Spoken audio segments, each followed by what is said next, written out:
Good morning. Let me share my screen. 1 second. Yeah, hi Shiva. Good morning.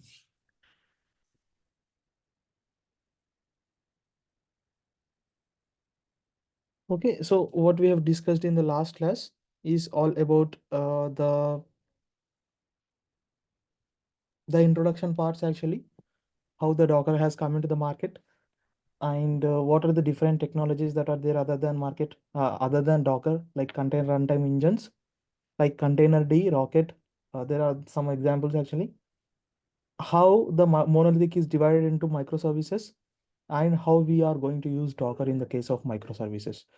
Okay, so all these things we have seen. Actually, we have detailedly seen that previously people used to deploy their applications on the physical servers.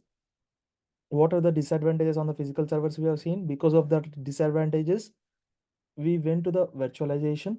Okay, so we have some disadvantages in case of virtualization, and because of the disadvantages in the virtualization, we went to Docker. Okay, so like that, a transition has been happened from one place to another place actually. So that's how it happened. Okay, today what we are going to see the creation of AWS account and creation of virtual machine within that AWS account, because in order to practice our labs, you need to understand all these things. Okay, now let me click on this and let me log out from my AWS account actually. Right, I will be showing you from scratch. Okay, 1 second. Yeah, if you need to go to aws.amazon.com, just go to aws.amazon.com. Okay, if you are opening for the first time aws.amazon.com, you will be displayed here sign up page, this button. But as I've logged in multiple times, it is asking me to just directly sign in, but I am clicking on sign in. Just you need to click on sign up there. Okay, so once I clicked on the sign in option, right? So what you need to do, once again, let it load. Okay, here you have, one second. Yeah, I'm clicking on this sign in with root email address. Okay, directly for you, the sign up option will be coming here. But for me here, it is like this, different. Okay, now you will be finding an option called create a new AWS account. Just click on this, create a new AWS account. Okay, now here you need to give your root email address, unique email address. Actually, you need to give email address, you need to give the account name, and you need to just click on the verify email address, and you need to you will be getting the verification link to your email address, and you need to verify your email actually.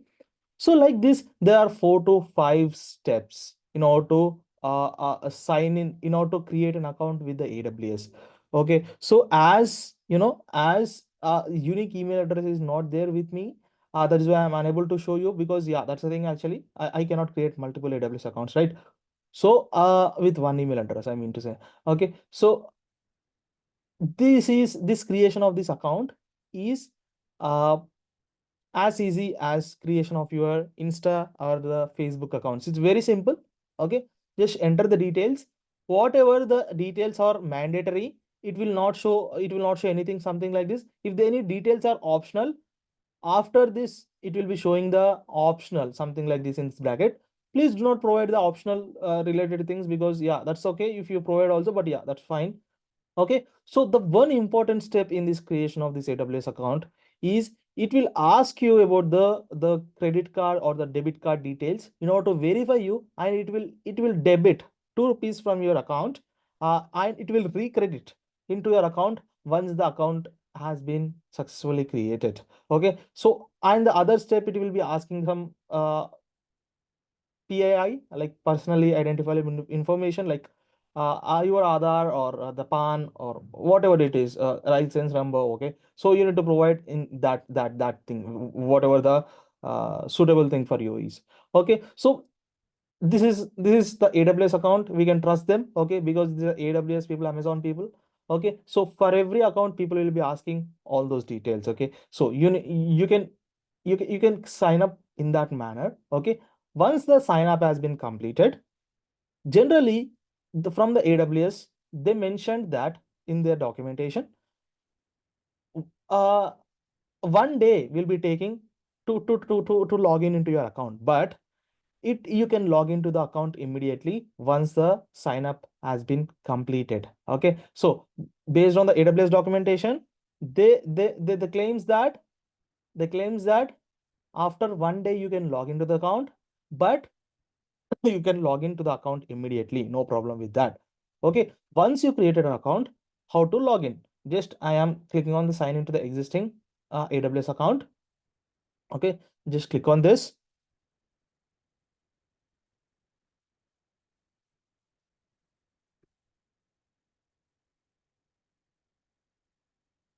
One second. Yeah, now I have, just click on this root. If you are getting sign in as IAM user, you should not use this one actually, but just click on this sign in using root email user. Okay, now there are two options you are getting: root user or IAM user. You should not select IAM user, you should select root user. Okay, you need to provide the email address which you have um, used in order to create your account.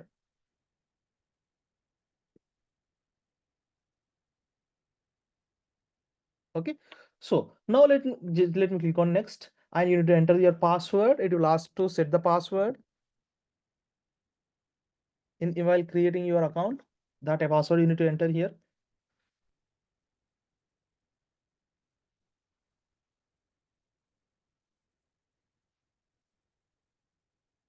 Yeah, this is the Amazon sign in console. This is a console page of the Amazon. Okay, so here, one second. Okay, here this is a main page of the Amazon Web Services. Okay, so here what you need to do, you can search multiple services here. What are the services we are going to see? No, do not worry about that. But first thing, what you need to do, you need to check in which region you are. Okay, in either in North Virginia or California or Ohio or Oregon or whatever it is. Okay, so all your labs you need to practice in one region. You should not one day in one region and other day in another region. You should not practice like that, because uh, yeah, if you forgot deletion of that particular instance, once you created in different region, then you will be billed. Okay, so all the labs just perform in a single region, what you are going to do. Okay, so that's a Mumbai. I'm in our labs we are going to use Mumbai region. Okay, in our labs we are going to use Mumbai region. Okay, now here you just click on this one. Okay, this your account name, this drop down. Okay, now here what you'll be finding billing and cost management. Okay,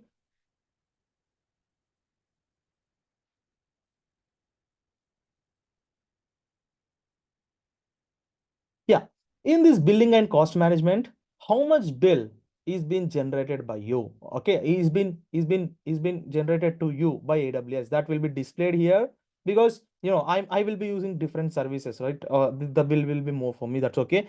The bills, click on this. Yeah, this is the bill that I have for the August month, and you need to regularly check. One second.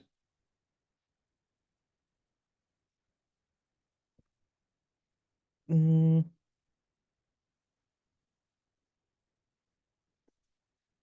yeah, here you can see that which services is charging you actually more. Okay, you can see that EC2 is charging me $13, and I have used the EC2 for $13 actually. High capacity machines I have used, and the EKS is charging me $10 because I've used $10.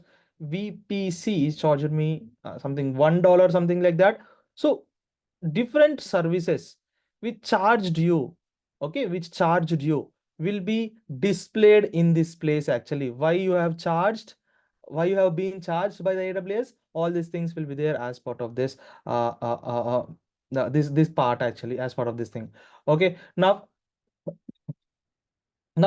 they upon this, this is the actual cost that I've used actually, that I need to pay. But upon this there is some a tax they are going to collect, and that will become entire cost like 29 $0.37. Okay, so that is approximately 2,488 rupees. So you need to regularly check, whether you are being billed or not from the AWS console like this. Okay, so that you will not be paying high amount of cost actually. Okay, so you need to check from the bill section actually. Okay, now once this is how you need to check the bills. Okay, now what I want to do is just go to, we need to create a machine. Okay, virtual machine. What is virtual machine? I've explained you in this diagram, right? So this is entire physical server is divided into multiple servers. Those are called virtual servers. Okay, I've explained here actually. Okay, so that's this physical server is maintained by the AWS, and we are going to create the virtual server from the AWS account. Okay, so now how to create that virtual server? Okay, now if we can create, servers, okay, in two ways. We can create servers in two ways. Okay, whatever it is, in AWS we can interact with the AWS account in two ways. One is from your AWS account management console. That means this is from this UI. Okay, this is a UI from which you are going to create the resources or the instances or the machines. Okay, servers, I mean to say. Okay, the other way that you can create is from the your local CLI. You can create from your local CLI. CLI means it's command prompt in Windows and the terminal in Linux or the Mac operating system actually. Okay, two ways you can create the machine. Okay, you can create the AWS resources. Let's see one by one. Okay, now, in order to create from the console, you need to go to this, click on this search bar, this one, and you need to search for EC2. Okay, you need to search for EC2. Just click on this EC2, and what you need to do, this console will be opened for you if you search on this EC2. Okay, once you searched on this EC2, you can see that I am in, regularly check this. I am in North Virginia now. I don't want to create in North Virginia. I want to create in Mumbai region. Okay, just I'm switching to Mumbai. Okay, so yeah, now I'm in the Mumbai region. You can see that very clearly, right? So here, okay, you can see that I'm in the Mumbai region, right? Once you have entered here, what you need to just click on this key pairs. Okay, I'm opening in a new tab. Okay, just click on that key pairs. Okay, now I have two key pairs. Why this key pair is there? Why this key pair is there? Key pair is something like suppose this is your machine. Okay, let me put it here. This is your virtual machine. Okay, in order to log in you to this virtual machine, like it's kind of a authentication mechanism that AWS uses in order to enter you into the virtual machine. Actually, you need to create a key pair, and you need to attach that key pair to this virtual machine so that it acts as a authentication. You will be authenticated, anyone will be authenticated when those people will be logged into this EC2 machine actually, right? So like that is how the key pair is being used. Okay, first you need to create a key pair. Okay, now create a key pair. Okay, just click on that create a key pair. Now give the key pair a name and just click on create a key pair. Okay, once you clicked on the create a key pair button here, you will be asked to download a file from your local to your local machine. Just download that file and keep the file in a safe place. Okay, so that's the thing actually. Once that key pair is created, sorry, you can see that like this. Okay, key pairs are there in your machine. Okay, something like this. You can see whichever key pair you create. Okay, now once that is been created, what you need to do in the left menu, you should go to instances. Just click on this instances. Instances means servers. Okay, in case of AWS terminology, virtual servers are nothing but instances. See, all these things are same. Virtual servers, virtual machine, instances, EC2 machine, all these things comes under same meaning actually. So something like this. Okay. So now let me click on the, you need to create a machine. As of now, I have two different machines which have already there for me. But in your case, this will be empty. Okay. The machines will not be there, right? You need to, what you need to do, launch instance. You need to create an instance, right? You need to give the instance means virtual machine, right? So a name, just give a instance a name, or I'm not, if you don't want to give, you don't give, that's it. Okay, so just do not modify anything. Okay, now do not modify anything. Now select a key pair. Previously we have created a key pair. I've told you how to create a key pair. That key pair you need to select here. Or you can also proceed with the without any authentication, like proceed without a key pair. That is not recommended by the AWS. That's what it is saying. But yeah, now I am clicking on the key, this key pair which I have created, okay, previously. Okay, now do not modify anything. Just select this existing security group. Just instead of this one, I am selecting this one. By default, this is going to be selected. Okay, so I'm selecting this existing security group. You also need to do that. And just click on this drop down list box. Click on the default security group. Okay, now now do not modify anything. Just launch the instance. Just launch it. Okay, now a instance will be created. You can see that a new instance is going to be created. You can see that it is in pending state. It will be created soon.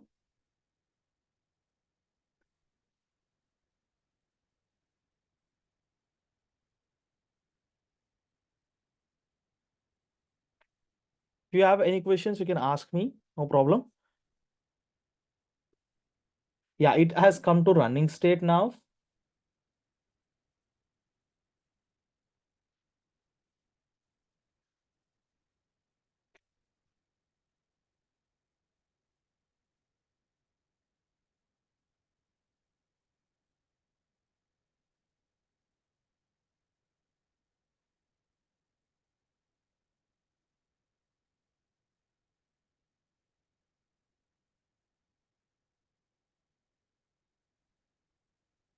Yeah, it has been coming to running state and it's still initializing. It should be something like this 2x2 checks passed.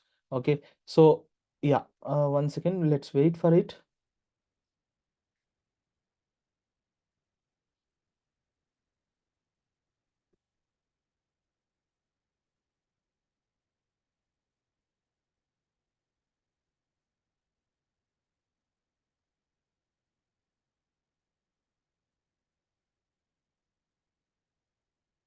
You people who are unable to hear me, can you please, uh, are you people able to hear me?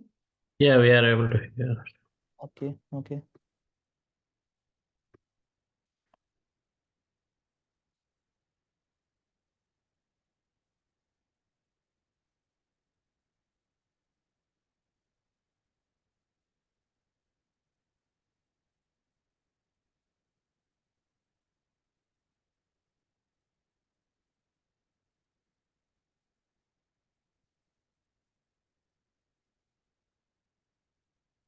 Okay, just I'm refreshing. Yeah, you can see that now 2x2 checks passed. Okay, you can see that here 2x2 checks passed.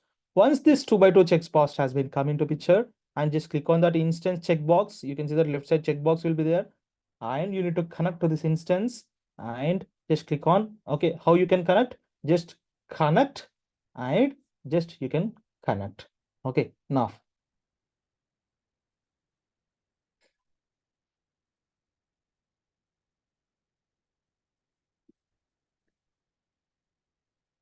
yeah, I have connected to my instance. Okay, this is how you can create an instance using GUI from logging into the console.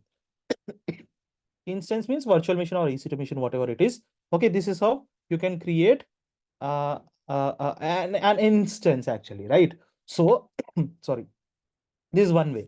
The other way is using your local command prompt. Okay, that means your CLI, we call it as. Okay, so command line interface. Okay, so how you can do that? In order to do that, you need to install AWS CLI. AWS has provided some software in order to connect your command prompt to your AWS account. and create a instances. Okay, so that software you need to install. Where you can install, you have some installation page for that. Okay, you will be finding different installation thing for the Linux and for the Mac operating system and for the Windows. Okay, you will be finding this one. You need to follow this installation page, just 2 steps. Okay, just 2 steps. Okay, you need to follow this installation page and install the AWS CLI to your local machine. Okay, so once you have installed to your local machine, I've already installed previously. Once you have installed to your local machine, what you need to do, just check whether the AWS CLI is installed or not. How you can check? AWS hyphen version, so that it should return you the version information of the AWS CLI. You can see that it is a AWS CLI version. Actually, once installed, you need to check like this. Okay, after checking this, you need to connect your AWS CLI, AWS this one AWS CLI to your AWS account. How you can connect that? Okay, now for that, what you need to do, you need to just go to your AWS account, home, any page. Okay, now you should click on this drop down list box. Just click on this security credentials.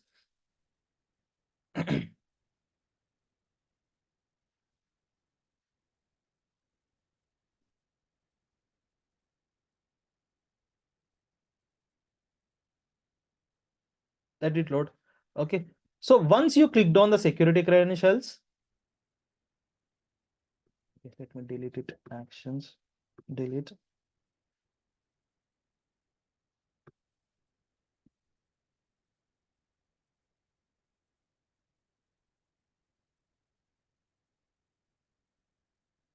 Once you clicked on the security credentials in the drop down list box, this one, you will be appearing to this screen actually. Okay, here you will be finding something called access keys. Here you will be finding something called access keys. In my case, there is one key which I have already created, but in your case there will not be any keys, because you might have created this AWS account for the first time, right? So you need to create a key. Actually, how to create a key? Okay, you need to, once you have come to this page, by clicking on this security credentials from this drop down list box, you will be finding these access keys. In this space, you will be finding create a access key. Just click on this create a access key and just click on this checkbox and just click on the create a access key. Okay, you see that access key and secret access key were created, and these are very privileged and you should not share with anyone. Okay. And you can also download the CSV file to take this access key and secret key as a backup to your local machine. Please download a CSV file and put it somewhere safely. Okay, now how to configure this? Okay, just copy this access key. Okay, this one. Now, in order to configure your AWS local CLI, sorry, AWS local, your AWS CLI installed on your local machine, to connect to your AWS account, what you need to do? AWS configure. For AWS configure is a command you need to type. Okay, just click on this enter button. It will be asking the access key ID. In my case, it is asking, it is already there. You can see that here it is already there. In your case, if it is not there, it will be showing this empty here in these brackets. Okay, you need to paste the access key which is created here. This is the access key. You can see that this is the access key, and the secret access key is this. Once you pasted the access key in this place, just click on enter. It will be asking the secret access key, and you can see that secret access key is already there. Okay, and no need of me again configuring. But in your case, if you are configuring for the first time, copy the secret access key from here and paste it here. Okay, now after pasting, click on enter. Okay, now default AWS region, just I have put the AP South 1 region. If you want, you can put AP South 1 region, that means Mumbai region, or you can put any of the regions as a default regions from this list of regions. Actually, you can see that US East 1 is the North Virginia and US East 2 is the Ohio region, something like that. Okay, so once you have entered the region here, just click on enter and just click on enter. Okay, now that suggests that you can see that you have configured your AWS CLI to connect your AWS account without any problems. Okay, now after connecting to your AWS account, you need to check whether your AWS CLI is connected to your AWS account properly or not. How you can check that? Just execute this command AWS S3 LS. Okay, now this is a S3 bucket that is there as part of this actually. Okay, as part of my AWS account. Okay, so that if it is giving an error when you type it here, when you type AWS S3 LS command, okay, that means that your AWS CLI is not connected to your AWS account. Here it is not giving me the error.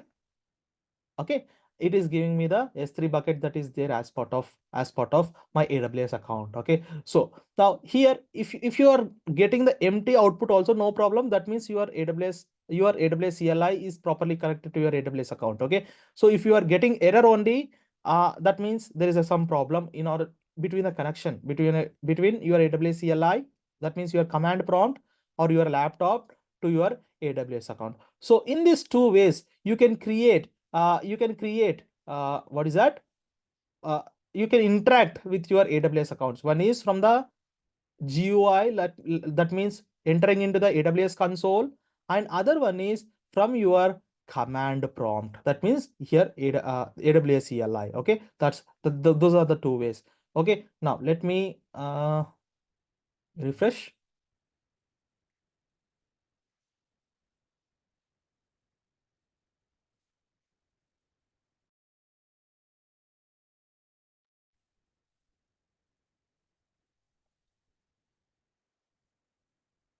Yeah, you can see that you can see that the access keys and secret key which you have created here will be there in this place. I don't want to put the access key which I have created just now. I'm deactivating it and deleting it. Okay, just delete and copy this access key.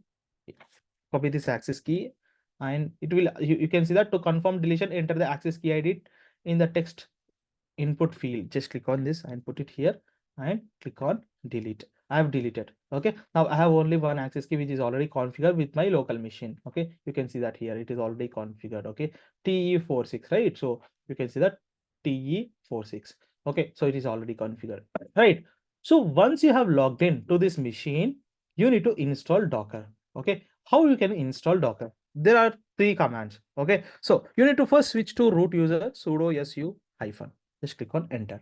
Okay, once you have entered into the root user, okay, now what you need to install Docker. Okay, yum.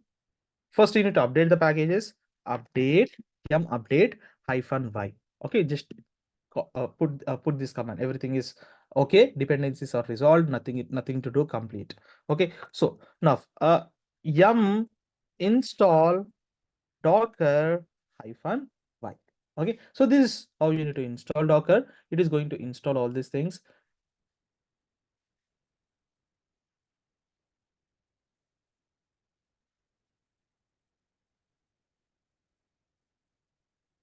Yeah, Docker has been installed. Okay, now after installing the Docker will not be running state. You can see that how to check whether the Docker is running in this machine or not. System ctl status Docker, right? So it will not be in running state. You can see that it is inactive or dead state. Okay, now what you need to do, you need to start the Docker. Okay, how to start the Docker? System ctl start Docker. Okay, now like this. Now the Docker has been started, and just click on this systemctl and again check status Docker. Okay, you can see that you need to check the status again. Systemctl status Docker, right? It is in running state. You can see that here. Okay, once that is been running state, you need to again execute this one systemctl enable Docker, right? So just click on, you can see that just execute this command. Okay, why this command is used? What is the use of this command? Because whenever you stop this machine, okay, you can also stop this machine. Suppose if you want to stop, you can click on this and instance state and the stop instance. Okay, you can stop this machine. Whenever you stop this machine, the Docker which is running inside this machine will be stopped automatically.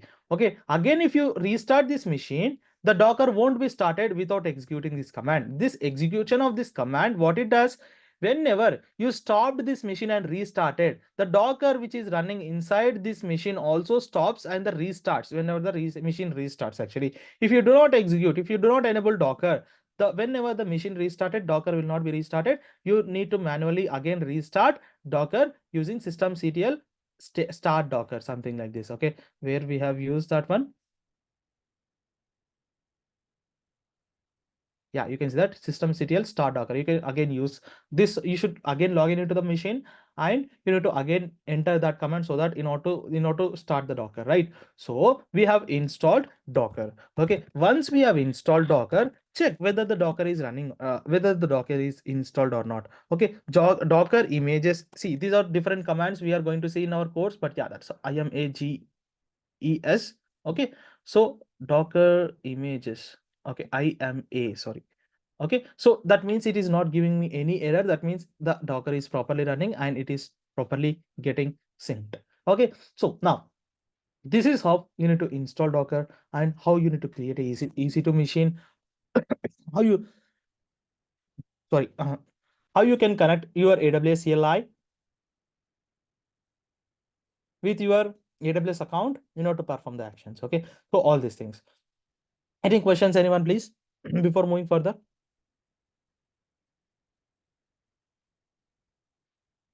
Okay, if no No, question, sir. yeah, sure. Thank you. Yeah, if no questions, what we are going to do? We are going to understand the terminologies of Docker. Okay, so now let me put one by one in this place. Okay, let me select all these things.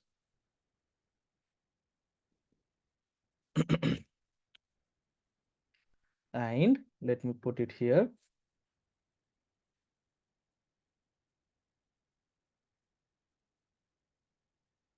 Terminologies of Docker. First terminology that you need to understand is from the Docker is Docker host.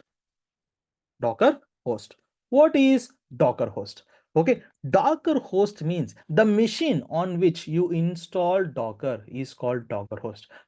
You can see that here. This is the virtual machine on which I have installed my Docker. Okay, so that means this virtual machine something called Docker host. Okay, the machine on which we install Docker is Docker host. Okay. Now, the second terminology, what you need to understand is Docker image. Okay, what is Docker image? Docker image is nothing but a binary in which your application will be present, but not in the running state. Okay, let me take an example here. Okay, suppose if you want to download, if you want to play any game, what you are going to do, you need to just go to the internet and you need to download the exe file of that particular game. Okay, you need to, after you downloading that exe file, that will not, the game is not running there. You have downloaded the file. Okay, that binary, that is called binary. Okay, so that binary contains the game application, right? The binary contains the game. When you double click on that binary, the game will be started. Okay, in the same way, image is nothing but an binary in which our application will be there, but not in an running state. Okay, the image is kind of a binary, is a binary. Binary means zeros and ones, right? So something like that. Okay, image is something like a binary in which our applications will be there. Application will be there, but it will not be in running state. That is called Docker image. Okay, it is a binary in which our application will be there, but not in running state. Okay, so that's the Docker image. Now, what is a Docker container? Docker container. Okay. Okay. What is a Docker container? Container, the running state of the image is called Docker container. Okay, suppose you have downloaded the exe file of the game, and once you double click on that exe file, the game will be started, right? Okay, here also the image, when you run this image, that will become container. Okay, when you run this image, what will happen? Okay, it will create a container, and in the container the application will be in running state. That means the running state of this Docker image is nothing but a Docker container. In the image, application will be there but not in running state, but in the container, application will be there but it will be in the running state actually. Okay, so that means the running state, or the running state of the image is Docker container. Okay, so that's how you need to understand the running state of the Docker image is a Docker container. Now, Docker, uh, okay, Docker registry, Docker registry. Okay, so what is Docker registry? The place where you store the Docker images is called Docker registry. Okay, so we have something called hub.docker.com. You can go to internet and just go to your browser and enter hub.docker.com. Okay, once you have entered hub.docker.com, this is the hub.docker.com, in which you can find multiple Docker images. You can see that busybox, nginx, memcached, alpha, alpine, okay, Mongo, Neo4j, MySQL, Postgres. Okay, all these things you can find. These are all the Docker images. Okay, so now see the place where, that means this is a Docker hub, this is a Docker registry, something like the place where we store these Docker images is called Docker registry. Okay, the place where we store Docker images is Docker registry. Okay, that's what you need to remember. Okay, there are two types of Docker registries. One is public Docker registry. Public Docker registry. Okay, what is this public Docker registry? If you store the images in the public Docker registry, that images will be available to everyone in the world. Anyone in the world can be able to access that image and download that image. Okay, that's a public Docker registry. If we store the image here in public Docker,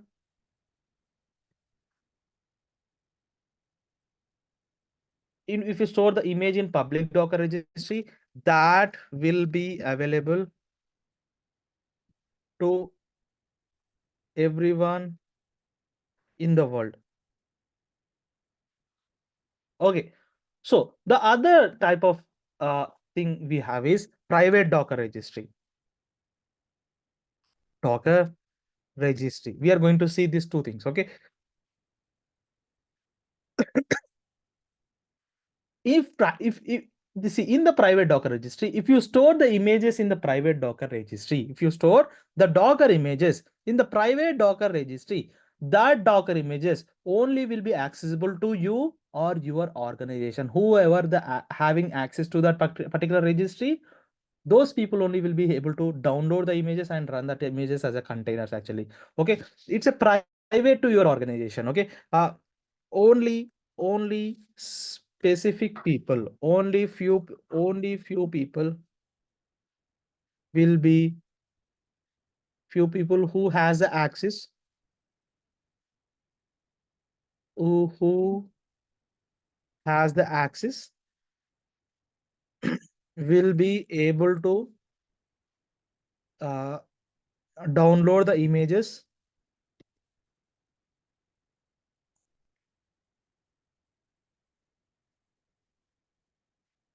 from private private Docker registry. Okay, so that's a private Docker registry. Now, the other terminology that we need to understand is Docker client. Okay, CLIENT. Okay, so the place where you are executing the Docker commands, you can see that here I am executing the Docker commands here. Actually, you can see that where is that machine here. Okay, I am executing the Docker commands here, Docker images. You can see that this is the command I have executed of the Docker command, is a Docker command. I'm executing here. What is this? is a terminal of this machine, this virtual machine. Actually, terminal means it's a command prompt of this virtual machine. Okay, I am executing this Docker commands on this command prompt of this virtual machine, or the terminal of this virtual machine. This terminal is called Docker client. That means the place where you are executing, you are interacting with the Docker is called Docker client. From which you are interacting with the Docker is called Docker client. Okay, now where is that? uh,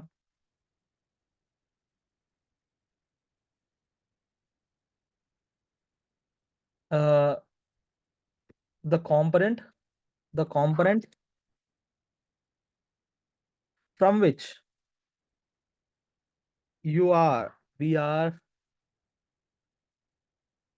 interacting with Docker is Docker client. How we are interacting? We are interacting with the commands, right? So that's the thing. That's a Docker client. Now the other terminology that you need to understand is Docker daemon. Okay, what is Docker daemon? Docker daemon, generally in the IT field, what is a daemon? Daemon is nothing but a background process that is running in the background and continuously listening for something. Okay, so that is called daemon. But what is Docker daemon? Docker daemon is a background process which will be running in the background and continuously listening for our Docker commands. Okay, now you can see that how to check whether the daemon is running or not. System, I've already mentioned you, systemctl status Docker. Okay, if that shows that it is in running state, that means the daemon is running state. Okay, that is why it is outputting me the actual this one. Okay, so this is a Docker daemon. Docker daemon is a background process which will be continuously listening for our Docker commands. Okay, that's a Docker daemon. Okay, let me put it here. It's a background process that will be continuously listening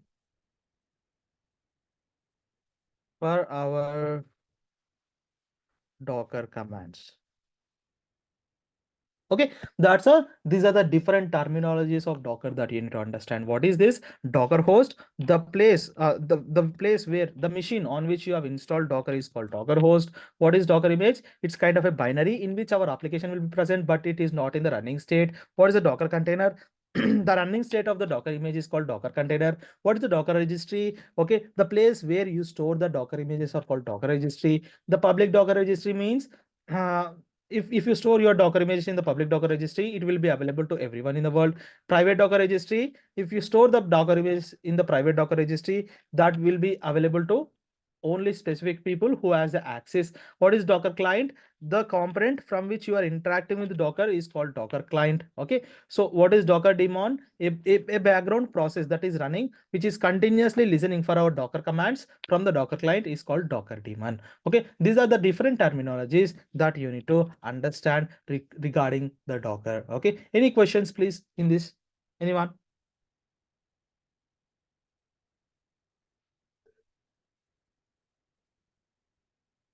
Is that clear? Sir, one quick question. When we deploy this any of the microservice based application, that image is converted into container, right? And then Yes. image itself is does not do anything, but it has to convert into container because it's the container is in running state, right? Running state. Yes. Okay. Yeah. Thank you. Okay, so these are the different terminologies that we have as part of the Docker, right? So let's deal with Docker architecture. Okay, now let me move this to the left.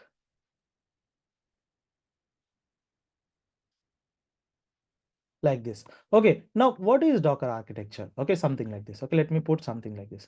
Okay, now we have this, all the components which are mentioned here, which is combined together will become the Docker architecture. Let me show you. This is the Docker client. Let's think this is a Docker client. Okay, from which you are executing the Docker commands. This is the virtual machine. That means Docker host on which you have installed Docker. And this is the Docker registry in which you are in which you will be storing the Docker images. Okay, let me label that one by one. Okay, this is something called Docker client. Okay, Docker client, and this is something called Docker host. Okay, so this is something called Docker registry.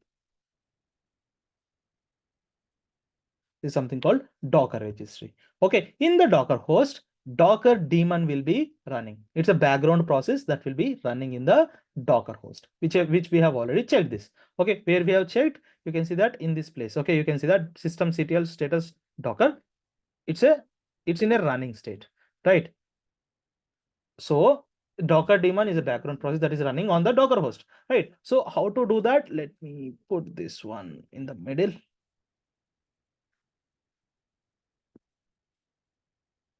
Okay, now this is a Docker daemon that will be running in the background.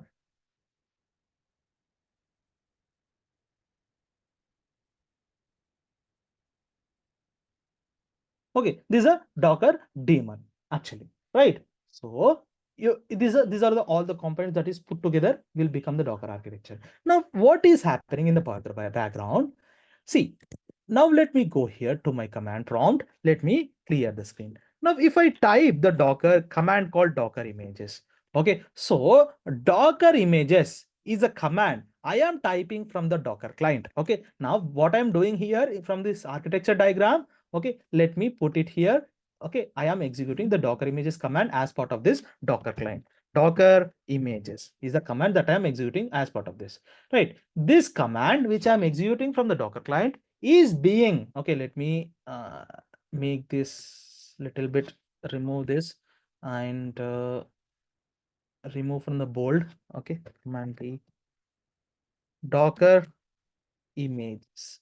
Okay, so once I've executed Docker images command from the Docker client, this command is being listened by the Docker daemon. Okay, this command is being listened by the Docker daemon, and it understands this command which we have entered from this Docker client.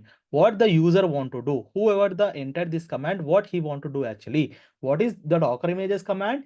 Docker images command is a command to list all the available Docker images on my Docker host, and Docker Docker daemon understand that point, and it will list all the Docker images present on my Docker host. As of now, there are no images. That is why it is showing me the empty output. That means this one. Okay, it's an empty output, right? So it's a empty output, right? Now, like this, let me move here. Now let me download an image. Okay, now if you want to download a particular image, suppose I want to download a particular image, you need to go to hub.docker.com and you need to search for that particular image. Let me search for Nginx. Okay, click on enter. you'll be seeing that this is the Nginx image that we have. Click on this Nginx image. Okay, you can see that if you see this batch symbol that represents Docker official image, is the official image. Now let me click on this Nginx, and you can use this command. Docker pull nginx is a command to download the Docker image. How to do that? Docker pull nginx. Nginx is the command to download the Docker image. You can see that it is downloading the Docker image. Now let's wait for it. I will be explaining the architecture diagram, what is happening. Okay, now if you see Docker images now, it is showing me that this is the image that got downloaded. Now what is happening in the background? Okay, now what is happening in the background? Okay, when I download a particular image from the Docker client, I'm executing the command docker pull, what is this? Pull nginx. Okay, docker pull nginx. I'm executing from the Docker client. This command is listened by the Docker daemon. Okay, this command is listened by the Docker daemon, and Docker daemon understands this command. Okay, what the user wanted, who entered this command, what he want to do actually. What this Docker daemon will do, it understand he want to download the Nginx image. What this Docker daemon will be doing, it will be connecting to this Docker registry. Okay, it will be connecting to this Docker registry and finding the Nginx image and finds the Nginx image in this Docker registry and downloads the Nginx image to this Docker host. Okay, to this Docker host. Okay, something like this. Okay, let me put this one. This is a Nginx image. Okay, Nginx image. Okay, so that's how it is going to download. Okay, so that is how it is going to download. That's how interaction happens between the Docker registry and the Docker host. Now I want to run this. I want to run this image as a container in which our application. See, this is just an image. It's not anything. It's an image in which our application is there, but it is not in a running state. Okay. Now I want to run this image as a container. Or how I can do that? Okay. You have some command docker run -d. I'll be explaining what are all these things. What is -d in the future? But yeah, that's okay. Fine now because it's a starting stage. Okay. Docker run -d nginx. Nginx is the image name. This is the image name. This I want to see what is docker run command. Docker run command is the command when to use that in order to run a particular image as a container. Okay, so this is the image name. The Nginx is the image name. -d is something called detached mode. I'm going to explain in the future. Do not worry about that. Okay, so docker run -d Nginx. Okay, I want to run Nginx as a container. Now let me click on enter. Now you can see that this is a if you see that docker container ls. So docker container ls is a command to list all the available containers that is there as part of your Docker host. Okay, so you can see that this is a available container. Okay, now what is happening in the background when I used this command docker run -d nginx? Now let me go here and put it here. Okay, let me go here and put it here. Now docker run nginx. Docker run nginx, right? So here what I'm doing here, just this command. Okay, oh sorry, it is something different. Once again, docker run -d nginx, right? So let me remove this and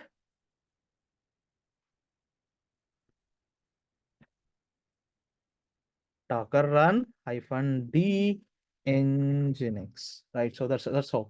Okay, now this command will be listened by our Docker daemon. Okay, this command will be listened by our Docker daemon. What our Docker daemon does here, it will check what the user want to do. Actually, it will verify this command. It will check this command what the user actually want to do, and it understands that command. Yes, user want to run this Docker image nginx as a container. It understands like that, and it once it understood, it will Docker daemon will be checking whether the Nginx image is there in this Docker host or not. Yes, it is there.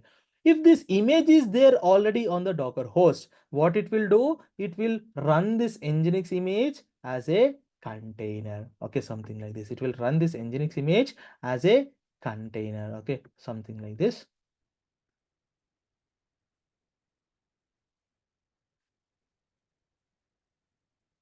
Okay, so this is the Nginx container in which our application Nginx is running. Okay, let me put it here. So this is a Nginx container, right? So this is how it is going to function actually. Now here the Nginx image is already there and it will be executing as a container. But if the image is not there, what it will do? Suppose you can see that in this Docker, in this you can see that Docker images. You can see that this is only Nginx image, but there is no other images. But I want to run it as a container. Docker run -d tomcat. You can see that here. Tomcat image is not there, but I want to run it as a container. Just click on enter. Okay, just click on enter. Now, what will happen internally if you do like this? Okay, let it complete. I'll be showing. Okay.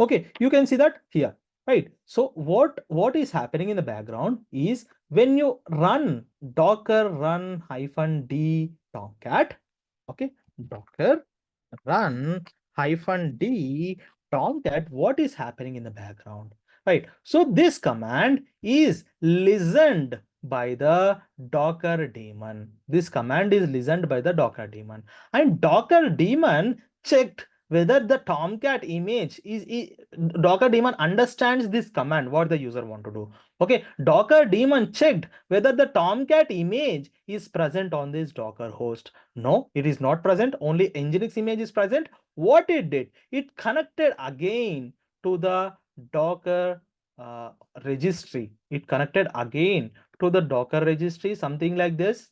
Okay.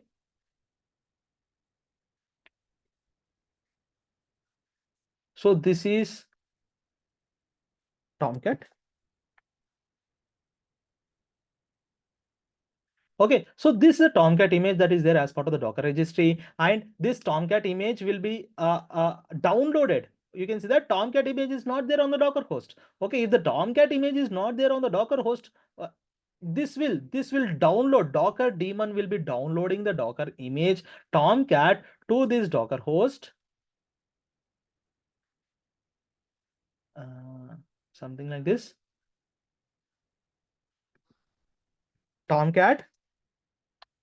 And this Tomcat image will be run as a container, something like this.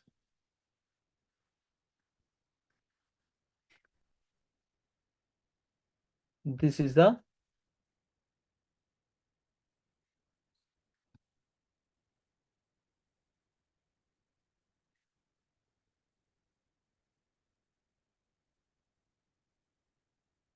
so like this it is going to happen. If the image is already there on the Docker host, then the Docker daemon will be using that image and run it as a container. If the image is not there on the Docker host, then the Docker daemon will be connecting to the Docker registry, downloads the image and run it as a container. Okay, so that's how it is going to happen. Actually, this is the interaction, how it is going to happen. Okay, when you run these commands, that will be interacted with the Docker daemon. Docker daemon is doing the actual functionality for us, downloading the images, running the image as a container, and whatever you are doing with the Docker, whatever the Docker is outputting to your command prompt, everything is doing by the Docker daemon. Docker daemon is important, is the heart of Docker, where it is running in the background actually. Okay, so that is the Docker architecture that you need to understand.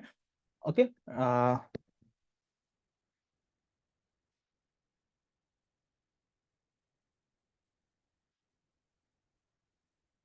Okay. So any questions, please? This is a Docker architecture. Any questions, anyone, please?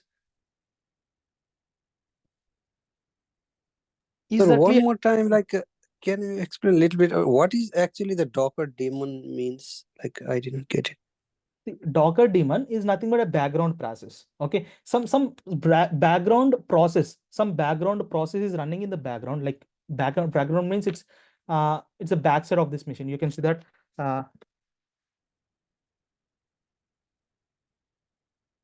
status Docker. See, this is something called background process. The daemon is something called a background process that is running in the background. Okay, when you type this command, you can check that it is running in the active and running. Right. So it's running in the background and which will be continuously listening for our Docker commands and doing our actual functionality.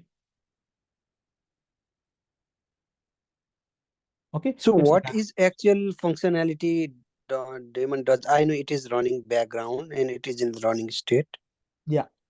What's the actual functionality it does? You can see that whenever you type something, okay, suppose if you want to run as a, suppose, one second. See, all this functionality, suppose what we did, we have listed the images. We have pulled the Docker image, that is Nginx Docker image using this command. Okay, what is, we have again listed the images. We have run the Docker image as a container. So who is doing all these things? All these functionalities are doing by the Docker daemon only. Okay, we are just executing the commands, but background, these commands are listened by the Docker daemon and does the functionality. What is the functionality it is going to do? Whatever the command that we enter here, based on this command, it understands the functionality, what it need to do. Okay, suppose this, let's take this command. Okay, what it understands is, okay, user who entered this command want to run Nginx as a container. Okay, that's what it is going to understand, and it runs the Nginx image as a container on my Docker host. All these functionalities, whatever the Docker commands you enter from the Docker client, okay, all the functionalities will be done by the Docker daemon only. Listing of the images, running the Docker image as a container, okay, all these things will be done by Docker daemon only. Okay, just we are executing the commands. Okay, is that clear? So, sir, one question here. Let's say I type like Docker pull Nginx. Yeah. Right. So Mhm. that means like it will go to that registry Docker Hub and get the Mhm. Nginx, right? Yeah. Yeah. And so is daemon is still in between like our Docker client and that Docker Hub, in between daemon is there while executing Yes. this Yes. code, because this code will execute behind like daemon, right? Docker daemon. Is Yes. my Yes. understanding correct? Yes. Yes. Between these two, the Docker client and Docker registry, daemon is there. That is why who is downloading the image? Docker pull Nginx you are typing. Who is downloading the image to your Docker host? Docker daemon doing that. Okay. So daemon is there between the Docker host and Docker registry. Okay, sir. Clear. Thank you. Yeah. Okay. So yeah. Hello, sir. Yeah. Tell me. Sir, it's downloading the images from the Docker Hub. So downloading from Docker Hub to local registry, right? In the host, Docker Yes. host. Yes. Yeah, that's what I understand. Like if you don't want to pull it, then directly we can run the Docker background thread, daemon thread will pull and run it. Don't need to pull it directly. Yes, you no need of pulling it. If you run directly without pulling, it will directly download and run it as a container. You no need of pulling separately. So if you're not pulling, then any problem? Means No problem, no problem. If you are not pulling and separately running, see here, you can see that here. There time is no, taken, something time taken. yeah, it's time taken. Yes, you can see that it's not a disadvantage. If you pull, right, that is also taking time. If you do not pull and run it as a container, it will also take time. It is not a disadvantage. Either you can pull the image first and run it as a container, or you can directly run it as a container without pulling the image, so that Docker daemon takes care rest of the things. Okay, thank you. Yeah.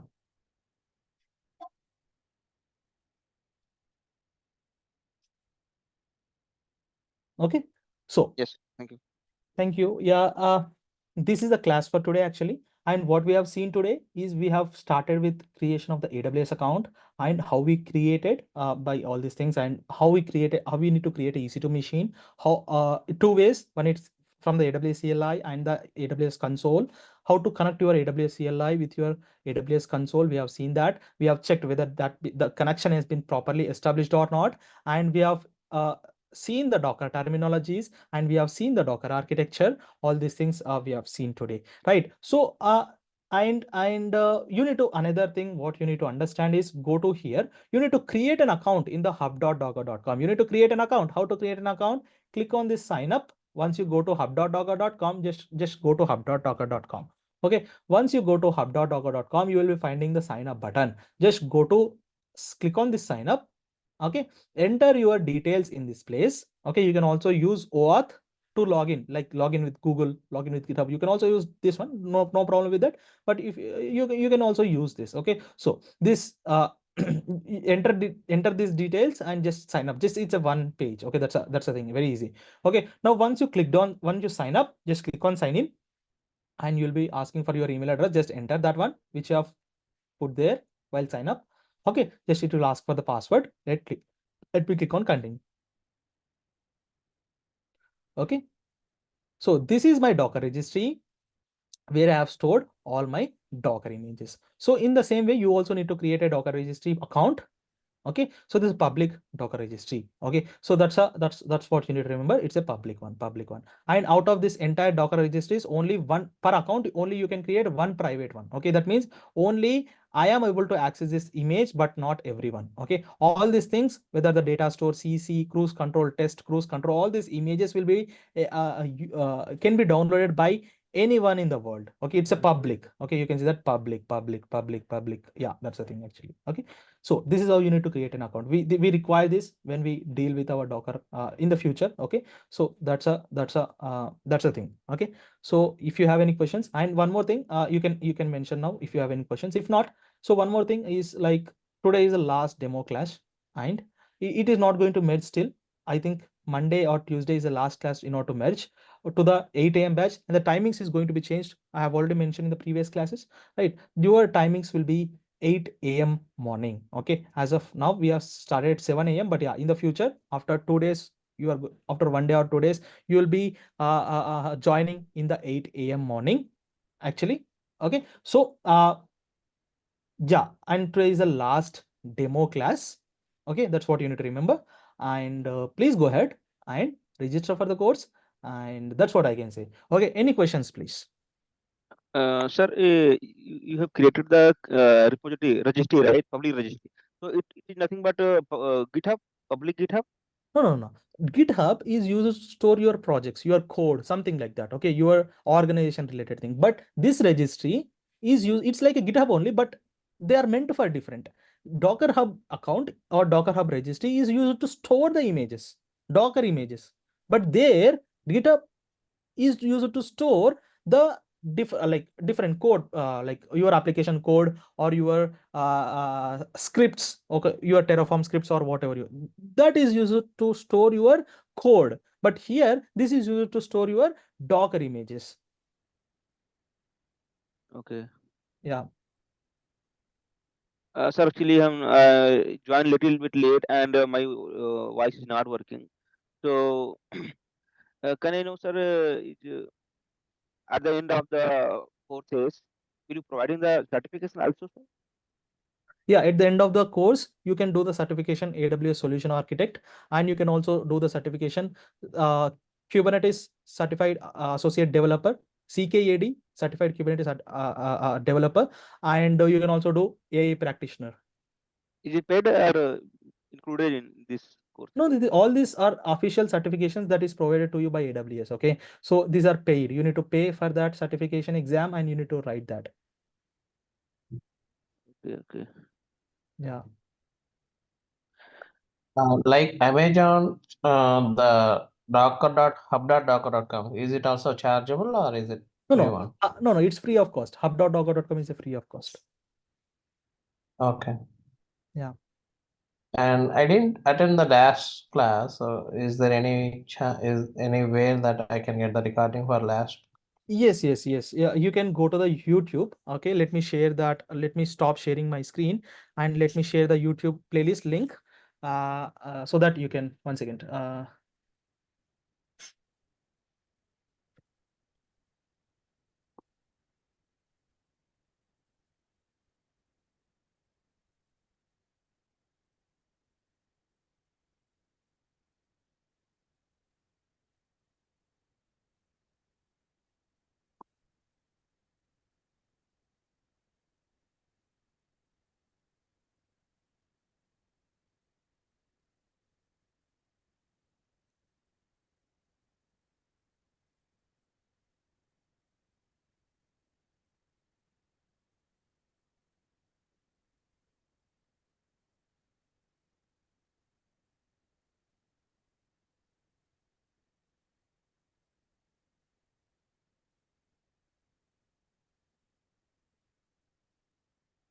This is 30 into 31st. That's okay.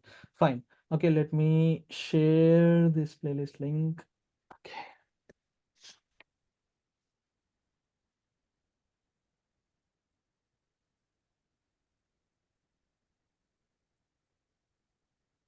Yeah, this is a playlist link. You can use this in order to get that to that playlist. Okay. So like once we register, see, I am in EST zone, so I may not be able to attend at 8 a.m. But once I register, like, will I get the YouTube links for? No. Once you register, you will be getting the Google Drive links. The recording sessions will not be uploaded to YouTube. All these demo sessions only will be uploaded. Okay, so your sessions will be uploaded to your Google Drive. so that you can access from there. Okay. Yeah.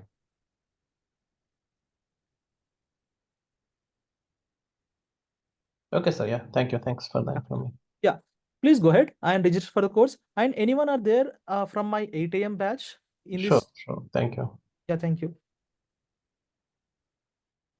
Anyone are there from the 8 a.m. batch? All you people are new, or I don't know. oh, don't know. Okay, sure, no problem. Yeah, thanks for joining, and I will be meeting in the next class. That means on Monday, same time, 7 a.m., but with different link, because the link is going to be changed. Yeah, that's the thing. Thank you. Thanks for joining. Have a good day.